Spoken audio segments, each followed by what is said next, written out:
galerinha, sejam bem-vindos e bem-vindas a mais um Talk Fla. Eu sou o Vitor e vamos comentar um pouco sobre mais uma vitória do Flamengo, né? O Flamengo que derrotou o Atlético Paranaense pelo placar de 3-1, com gols de Pedro, Bruno Henrique e Everton Ribeiro. São 3 pontos fundamentais para o Flamengo encostar de vez no líder do campeonato, que é o Atlético Mineiro, né? E para este bate-papo, estou aqui com ele novamente, né? Seja muito bem-vindo, Bruno Gomes, a mais um Talk Fla. E aí, Vitor, mais uma vitória do Flamengo no Brasileirão. Nós realmente conseguimos emplacar uma boa vitória quando a gente olhar apenas para o segundo tempo. O primeiro tempo foi muito abaixo que o Flamengo pôde produzir e não seria até surpresa se o Atlético Paranaense saísse vencendo no intervalo. Mas no segundo tempo o Flamengo realmente aplicou a intensidade que é digna de ver o Flamengo jogar, que é digno da capacidade que o próprio elenco tem de apresentar e realmente fez um muito bom jogo no segundo tempo, né? A gente avaliando dessa parte, conseguimos emplacar uma boa vitória contra o Atlético Paranaense e assim, claro, a gente avalia o jogo no contexto geral, mas especificando apenas no segundo tempo, a atuação, pelo menos para mim, foi muito convincente e realmente dá mais confiança ainda pelo resultado e pelo desempenho para dar sequência a esse trabalho do Domenech, Vitor.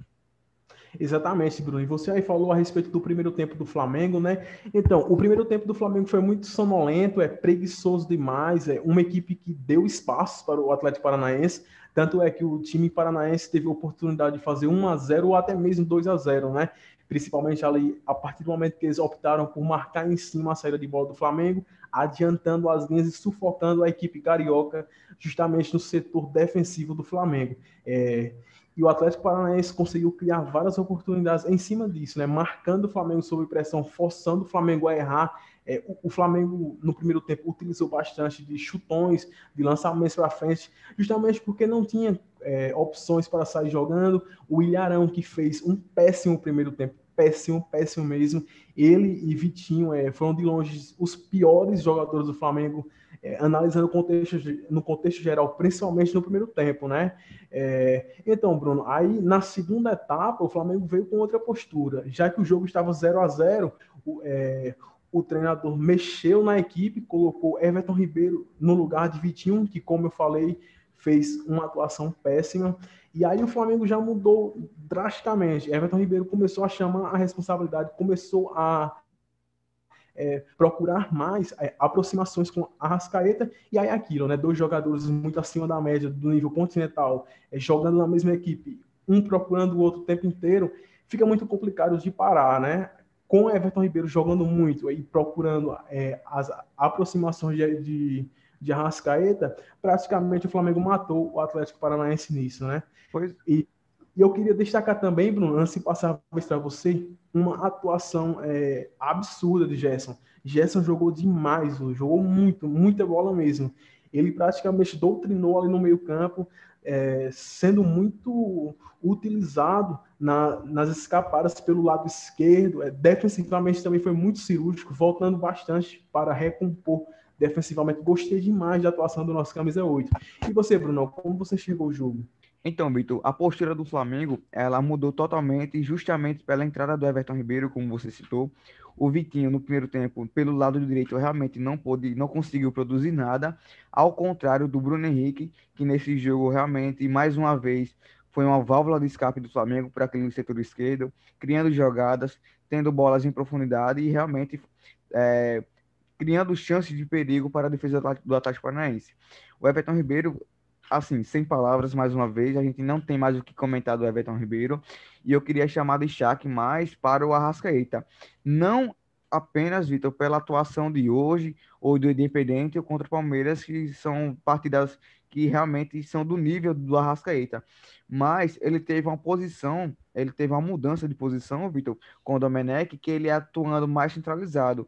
E na minha visão, com esse deslocamento da Everton Ribeiro posicionando mais centralizado, ao contrário do que era com o Jorge Jesus, que ele atuava mais na esquerda, próximo do Bruno Henrique, e o Everton Ribeiro, no caso, também pelo lado direito, mais próximo do Gabigol, apesar do Gabigol ser o centroavante, ele flutuava muito pelo lado direito, né, com o Jorge Jesus.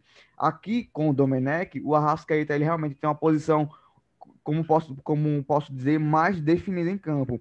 A gente já sabe quando o Everton Ribeiro vai pegar a bola, a gente já sabe quando o Everton Ribeiro pega a bola e o que ele vai fazer com ela, questão de passe, de distribuição do jogo.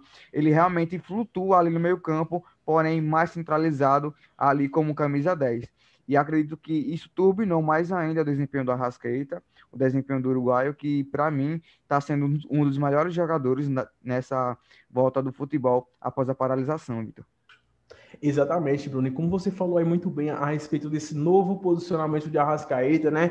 Ele que está jogando praticamente atrás de Pedro, atrás do nosso centroavante, né? Sendo fundamental ali nesse novo posicionamento mais centralizado, porém, Arrascaeta, ele está buscando muito o jogo também atrás, voltando para participar das jogadas, ele não fica completamente centralizado ali.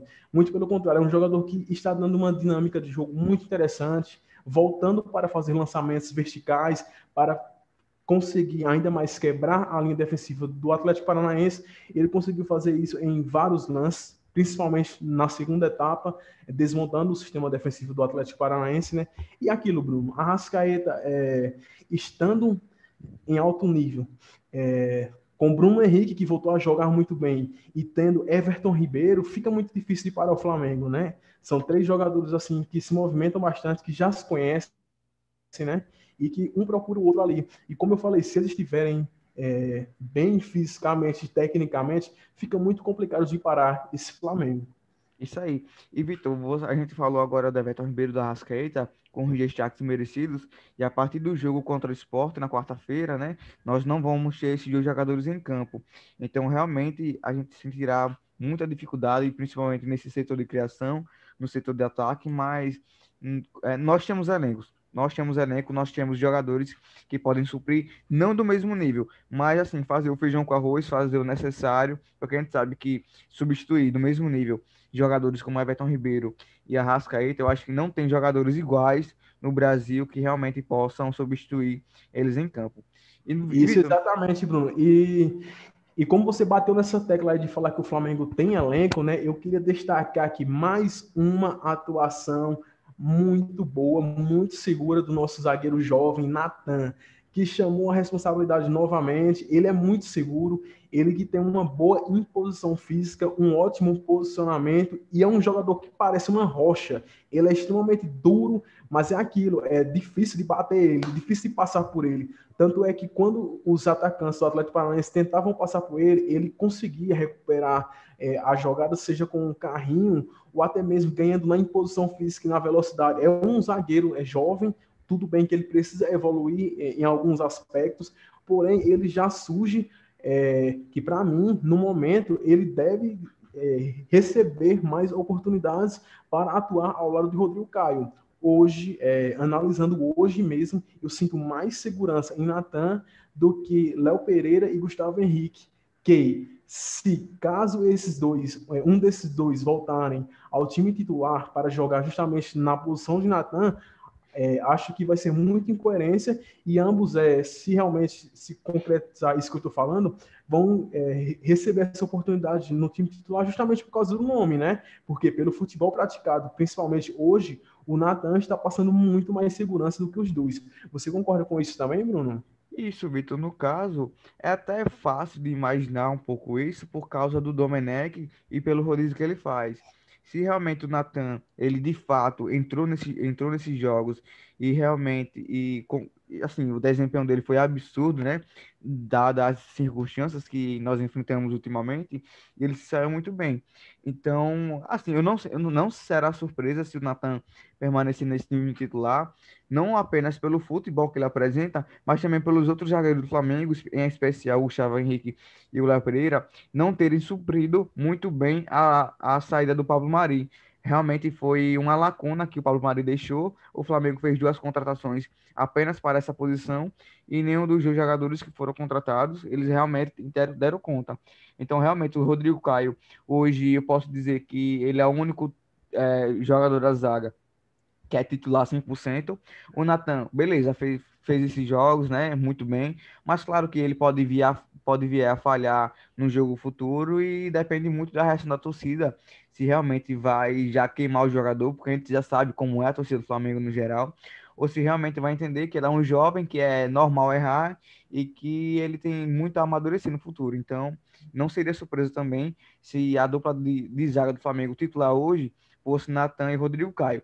Mas também, Vitor, é difícil imaginar da gente colocar essa dupla de zaga para se titular em todos os jogos. Porque, claro, que alguma vez ou outra vai ter uma substituição, vai ter questão de poupar, tanto o Rodrigo Caio, tanto o Nathan que está pegando uma sequência boa agora de jogos, e como o calendário está muito corrido, é normal até que faça algumas alterações, e o Léo Pereira, o Gustavo Henrique, ou o próprio Gabriel Noga faça uma dupla de zaga com o Rodrigo Caio, que é o único zagueiro titular que realmente tá 100% consolidado na equipe principal, Vitor. E você falou nessa questão do Nathan, eu queria destacar mais uma vez, né, a atuação do Hugo Souza, claro, nas defesas. A gente percebeu hoje como podemos dizer, Vitor, uma dificuldade maior do Hugo Souza, do nosso goleiro, na questão da bola com os pés. Não sei se era realmente o gramado do Maracanã que está prejudicando um pouco, ou se realmente ele tem essa deficiência, mas se for realmente acontecer dessa deficiência técnica, ele pode muito bem treinar, pode muito bem aprimorar essa qualidade técnica, que ele vai se desenvolver muito bem. Tem muito tempo para isso, é um jogador totalmente, como podemos dizer, propício a melhorar nesse tipo de quesito, Vitor. Então, Bruno, exatamente, concordo com tudo que você falou aí. E, Bruno, vou lançar aqui uma polêmica para você a respeito de um jogador que está sendo muito criticado pela torcida do Flamengo e que eu concordo em parte dessas críticas, é o Vitinho. O Vitinho ainda tem condição de brilhar com a camisa do Flamengo, Bruno? Você ainda acredita numa possível reviravolta do futebol de Vitinho dentro do Flamengo? É aquilo, né? O Vitinho é uma situação muito delicada. Todo mundo sabe que ele tem talento, todo mundo sabe que ele é um jogador diferenciado. Tanto é que a passagem dele no Internacional foi muito boa. Tudo bem que o time Internacional, na época, foi rebaixado, mas longe da culpa ter sido dele. Muito pelo contrário, ele praticamente era um dos poucos jogadores que demonstravam futebol naquele time fraco, né? E aquilo, Bruno, o Vitinho parece outra pessoa no Flamengo. Ele aparenta ser um jogador muito preguiçoso, sonolento, sem vontade nenhuma de mudar essa situação dele no Flamengo. E, principalmente, o Vitinho é um jogador com psicológico fraco, com psicológico abalado, e fica muito complicado de acreditar numa possível reviravolta dele no Flamengo. Sabemos que o Flamengo gastou uma grana muito alta, muito, muito alta por ele, e aquilo, eu já não sei dizer se o Vitinho vai conseguir recuperar esse futebol dele e que ele vai vingar no Flamengo. Você acredita nele ainda, Bruno?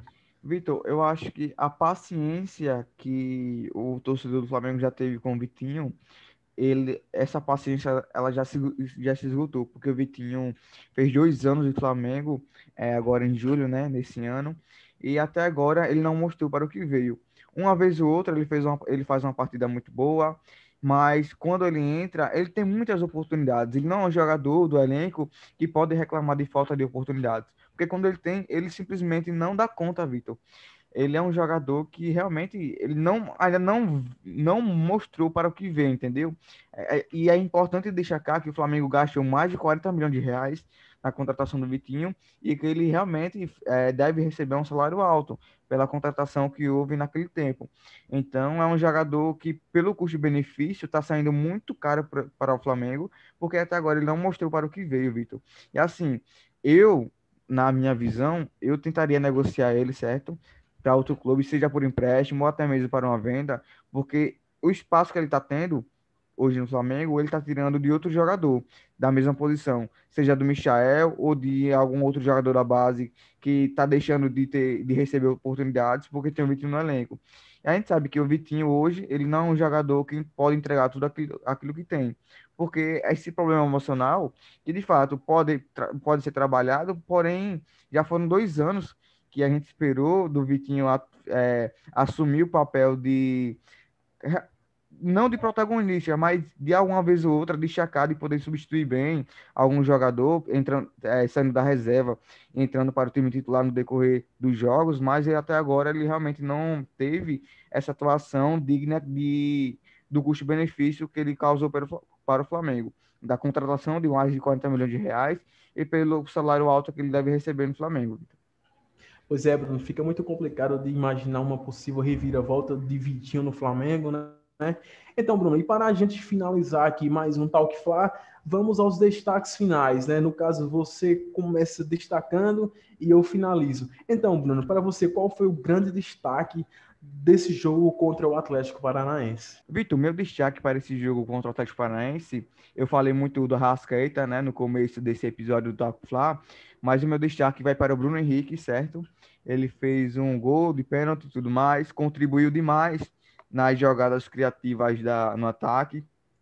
Foi um jogo digno de Bruno Henrique, que ele chamou a responsabilidade, correu, brigou, criou jogadas e jogou muita bola hoje.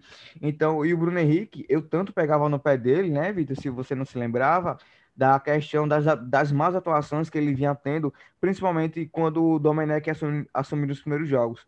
Tanto ele como o Gabigol vinha tendo atuações muito abaixas. Eu até falei na época que ele merecia ser banco, tanto para perder a vaga para o Vitinho, ou até mesmo pelo Michael, mas a partida que ele fez contra o Atlético Paranaense, juntando também contra o Independente Del Valle, foi digna de atuação do Bruno Henrique, que está em outro patamar. Então, Bruno, eu vou dar agora o meu destaque final. Então, o meu destaque final vai para Neneca, que ele pegou uma situação muito delicada, né? Substituir Diego Alves não é nada fácil. O garoto simplesmente entrou e demonstrou muita capacidade, muita segurança, e aquilo, tudo bem que ele aos poucos está evoluindo, né? Ele ainda precisa evoluir bastante em algumas situações, principalmente na saída do gol, e com os pés, ele demonstra dificuldades nisso, tanto é que contra o Atlético Paranaense, ele conseguiu errar duas saídas de bola, que por muito pouco o Flamengo não tomou o gol, mas é aquilo, ele já demonstra um grande reflexo, tem muita maturidade, ele parece que joga na meta do Flamengo há uns 10, 12 anos como um profissional, e é aquilo, ele ainda é um garoto muito promissor, acho que vai render muitos frutos ao Flamengo, e aquilo, ele tem tudo para marcar a história no Flamengo, já adianta logo isso, né? Já falo logo essa frase pesada, que é aquilo, porque o último goleiro que veio da base do Flamengo e que realmente fez história foi Júlio César, e eu acho que ele pode sim, aos poucos, seguir os passos de Júlio César e fazer algo parecido com o que Júlio César fez na carreira. E é isso aí, Bruno. E, Estamos Vitor, aqui. só antes de você finalizar e já pegando o embalo, o Neneca já é o reserva imediato de Diego Alves? Rapaz, Bruno, analisando justamente aquilo que ele conseguiu produzir dentro de campo, para mim, sim, vejo com muita coerência colocá-lo à disposição como segundo goleiro do Flamengo. Eu acho muito injustiça voltar ele mais duas casas e ser praticamente a última opção, atrás de César e Gabriel Batista, sendo que o Hugo passa muito mais confiança do que o próprio César e o Gabriel Batista, né? Como eu falei, usando o critério de coerência, eu acho muito mais justo colocar o Hugo como a segunda opção de goleiro no atual Flamengo. Eu também concordo. Eu acho que as atuações que ele teve, principalmente relacionado na sua estreia, que realmente ele pegou muito bem na partida contra o Palmeiras, teve uma atuação muito segura contra o Independente Del Valle e agora contra o Atlético Paranaense, praticamente ele se consolida para mim também como reserva imediato de Diego Alves, deixando para trás o César e o Gabriel Batista, Vitor. Exatamente, Brunão. E é justamente assim que a gente encerra mais um Talk Fla, né? O episódio de hoje foi muito interessante, bate-papo muito maneiro e graças a Deus podemos falar de mais uma vitória do Flamengo, né? Vitória convincente, mesmo com um primeiro tempo fraco. Acho que o Flamengo conseguiu dar a volta por cima no segundo tempo e conseguiu produzir um futebol interessante, que culminou nos 3 pontos importantíssimos para o Flamengo. Então, Bruno, eu gostaria de agradecer a sua presença aqui, né? Novamente, você que já é um parceiro aqui, já Nada, é da Vitor. casa, né? Não, assim, esse jogo contra o Atlético Paranaense, eu gostei muito pela postura da equipe, entendeu? O Flamengo teve muitos erros na saída de bola, mas é o que acontece, cara. nenhum time do mundo, até o próprio Bayern de Munique, que hoje é referência jogando bola, toda vez quando ele vai sair jogando, sempre acontece, uma hora ele vai acabar errando, uma hora a equipe adversária que vai estar pressionando vai conseguir recuperar a bola e criar uma chance clara de gol. E o Flamengo hoje, por mais que teve erros constantes na saída de bola, principalmente no primeiro tempo, o Flamengo realmente continuou tendo aquele toque de bola justamente na saída, porque ele realmente tem que arriscar. Quem não arrisca, não petisca, não é isso? Então, o Flamengo hoje fez muito bem em continuar nessa tentativa de saída de bola do que realmente jogar para o goleiro e dar chutão e de lá tentar criar alguma jogada. A gente sabe que não é assim, tem que ser de uma forma mais organizada possível. E o Flamengo, Vitor, que pega o Sport na próxima quarta-feira, às 7h15 da noite, mais um jogo no Maracanã. E apesar da vitória do Sport também, né, nessa rodada contra o Bahia, que foi um jogo que é um clássico praticamente do Nordeste, o Flamengo tem a obrigação de vencer o Sport em casa, de somar mais 3 pontos e na busca da liderança em busca do Atlético Mineiro, que hoje está na liderança. Show, show, Bruno. É exatamente isso mesmo, né? Quarta-feira teremos mais um compromisso importante. Temos que vencer, né? O time que foi campeão da Série B de 87, né? E é isso aí. É justamente assim que a gente encerra mais um Talk Fla. Eu queria agradecer demais a vocês ouvintes por esse feedback muito maneiro, por vocês estarem compartilhando, trazendo mais amigos para curtirem esse nosso projeto, que aquilo a gente depende muito de vocês, né? Praticamente sem vocês o nosso projeto não vai andar. E aquilo, muito obrigado pelos elogios, pelas críticas construtivas, e aos poucos a gente vai melhorando, né? Em vários aspectos, com calma, com paciência, vamos desenvolvendo e procurando trazer coisas novas e mais atraentes para vocês. Então, muito obrigado por mais um Talk Fla. Aos ouvintes aí, se inscrevam no nosso canal, curtam, compartilhem, mandem para os amigos. Se puderem dar dislike, like, fiquem à vontade. E é isso aí. Saudações rubro-negras.